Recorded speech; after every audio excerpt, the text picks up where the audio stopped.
नाशिक म्हटलं की बुधा हलवाई जिलेबीवाले यांना कसं विसरून चालेल।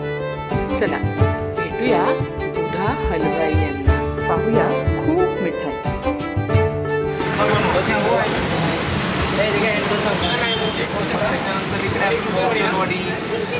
जी नाशिकमध्येच असते, रवा खवा आणि नारळ त्याच्यापासून तयार कुचनवडी, पुरचंदवडी, त्याच्यानंतर राबोदास लाडू, हे आपले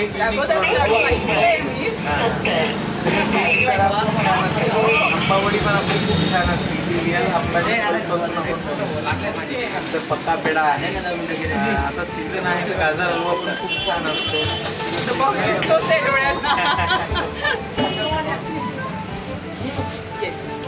तर ही कुचनवडी आहे, टेस्ट करा। नाशिकची स्पेशल आयटम आहे, नाशिक व्यतिरिक्त कुठेच मिळत नाही। रवा खवा आणि नारळ, बापरे खूप सॉफ्ट आहे, ताजी ताजी।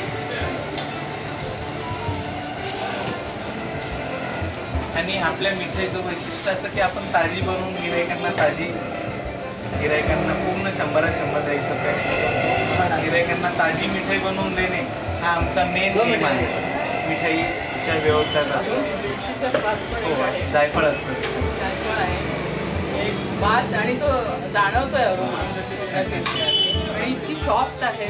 परत इकडे आता ही नाशिकची फेमस वडी खूप सारे गिरायक येतात।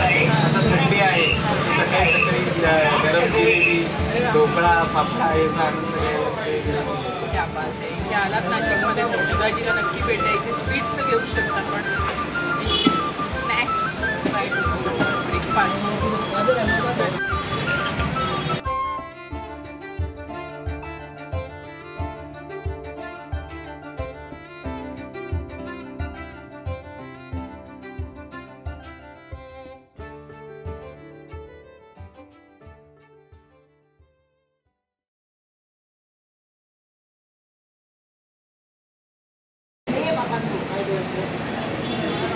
तर आपण मस्त मिठाई खाल्ली आणि आता आपण इथे आलोय आणि अजित दादा आपल्याला माहिती देत आहेत।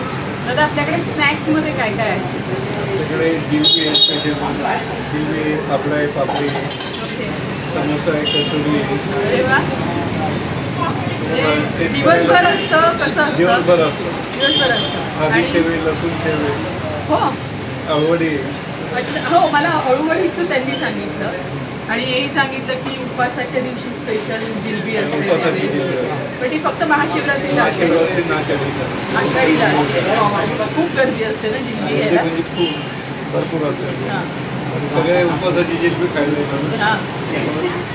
पण हे पण पूर्वीपासून होतं, हे सुरुवातीपासून होतं, हे आधी होतं। अच्छा, मिठाईचं वेगळं झालं, मिठाईचं शेजारी आणि आपलं श्रीखंड पण श्रीखंड डिवाइड म्हणजे 2 दुकानं केली, जिलेबी आणि स्पेशालिटीसाठी। निश्चितच आम्ही आता एक एक तुकडा ट्राय करणार आहोत। तुकडाच द्या फक्त। भीमा मनापासनं दिलखुलास गप्पा मारणं आणि आलेल्या पाहुण्यांचा योग्य पाहुणचार करणं ही नाशिककरांची खासियत आहे। खरं तर नाशिकला आल्याशिवाय हे आजमावताच येत नाही। कुरकुरीत खमंग जिलेबी हे बुधा हलवाईचं वैशिष्ट्य आहेच, शिवाय श्रीखंड आहे, पेढे आहेत, मिठाई आहे। अस्सल नाशिककर हे 100% जाणतो। काय पटतंय ना? तर दादांनी डेकोरेशन करून दिले, तुम्ही बघितलं किती प्रेमाने दिले आणि जरा सांगितलं की मला सगळं ट्राय करायचंय, पण थोडं सगळं ट्राय करायचंय। तर सुरुवात हे आपण आवडत्या अळूवडीपासून करूया। तुम्ही बघताय त्यांनी आधीच सांगितलं होतं की अळूवडीची खासियत आहे की ती इतकी अशी कडक असते, क्रिस्पी असते अळूवडी।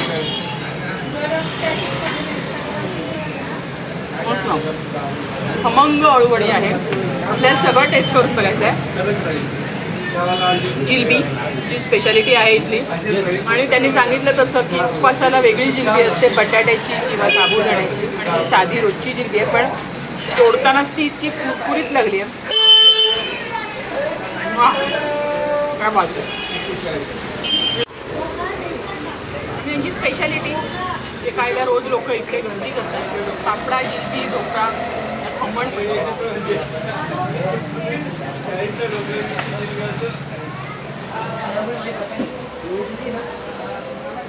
ढोकळा खूप हलका, म्हणजे मी माझ्या हातात वजनच नाही आहे असं मला वाटतं. इतका हलका इतका स्पॉन्जी आहे ढोकळा.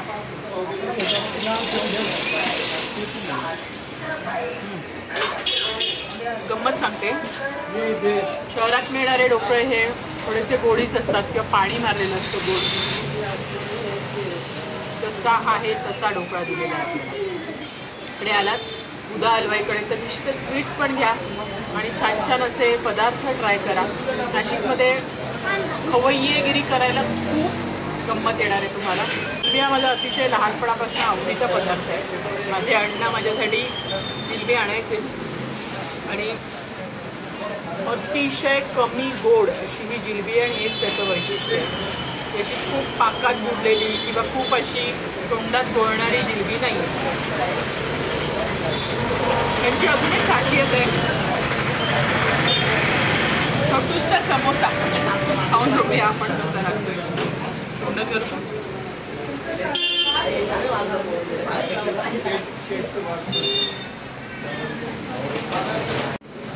कचोरीसारखा लागत नाही आहे, वेगळं सारण आहे आणि छान आहे. म्हणजे खूप असं स्पायसी नाही आहे. मंडळी, स्वस्त खा, मस्त रहा, खूप प्रवास करा, माणसं जोडा आणि हो, लाईक शेअर सबस्क्राईब करा. मराठी अस्मिता.